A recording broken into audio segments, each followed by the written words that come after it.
হাতিয়ায় বাংলাদেশ নৌবাহিনীর অভিযানে বিপুল পরিমাণ আগ্নেয়াস্ত্র উদ্ধার। বিস্তারিত দেখুন উত্তম সাহার রিপোর্টে।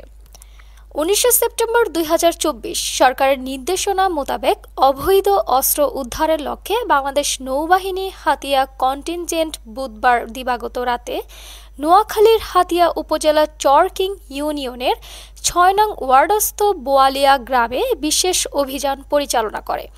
এ সময় একটি পরিত্যক্ত বাড়ি হতে মাটির নিচে পুঁতে রাখা একটি বন্দুক, 3টি 3/4 এলজি, 2টি এলজি গান সহ 17টি রকেট প্যারাশুট ফ্লেয়ার উদ্ধার করা হয়। উদ্ধারকৃত আগ্নেয়াস্ত্রসমূহ পরবর্তীতে হাতিয়া থানায় হস্তান্তর করা হয়। বর্তমান সরকারের নির্দেশনা বাস্তবায়নের লক্ষ্যে ইন-এইড টু সিভিল পাওয়ার এর আওতায় নিয়োজিত বাংলাদেশ নৌবাহিনীর দায়িত্বপূর্ণ এলাকাসমূহে নিয়মিত টহল চলমান রয়েছে বলে বাহিনী সূত্রে জানা যায়।